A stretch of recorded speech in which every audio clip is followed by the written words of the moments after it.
Good morning. So the crew is very split up today, working at a lot of different sites simultaneously.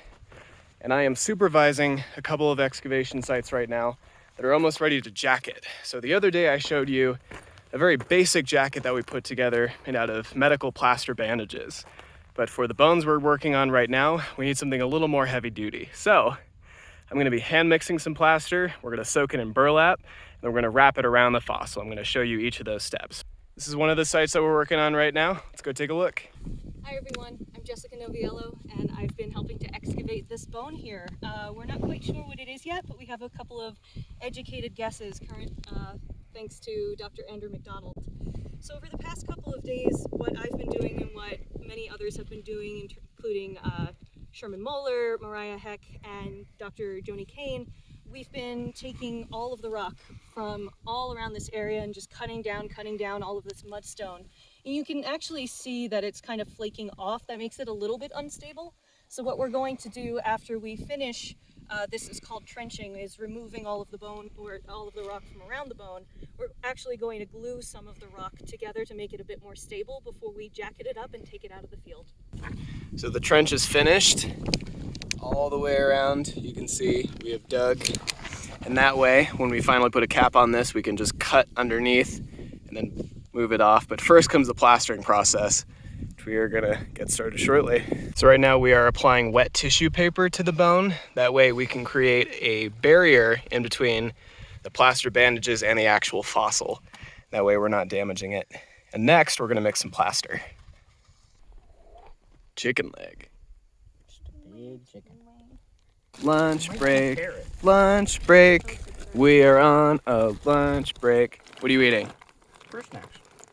Is one of them carrot flavored? It was. That's really weird. Why would you bring that? I Never mind, I don't care.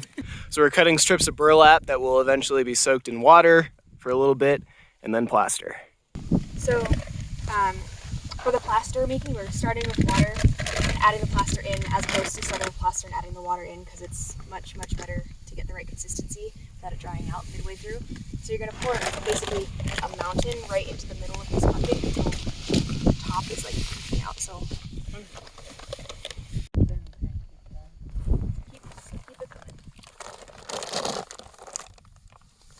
So while the plaster is being set, we are preparing to unwrap burlap and mix it in the plaster and then place it around. What's the strategy here, Jake? So we're gonna take a big strip and go all the way around under this lip a couple times, and then we're gonna crisscross over the top with some of these smaller strips, and then let that dry, and then you stake it and flip it. Excellent. Sounds easy. Is it easy? No, it's not. The plaster is starting to get a little bit warm to the touch, which means the chemical reaction that makes plaster adhere to its thing is starting to kick in. So we have a limited clock now to work with this. Even though it seems really liquidy, it's going to start thickening up. So pre-dampened burlap is going to form an internal support structure for the plaster to dry onto. We're gonna wrap it around. We're gonna keep it nice and taut. This is gonna make a perfect little case to keep this bone safe. The process is now complete. We have put the bandages around the fossil and then put some extra plaster goop on it. It is still setting right now, so it's still a little bit wet, but you can even kind of hear already it's starting to form a nice rigid shell. And this is what's gonna keep the fossil safe when we eventually put some stakes under to break the rock there and then flip it.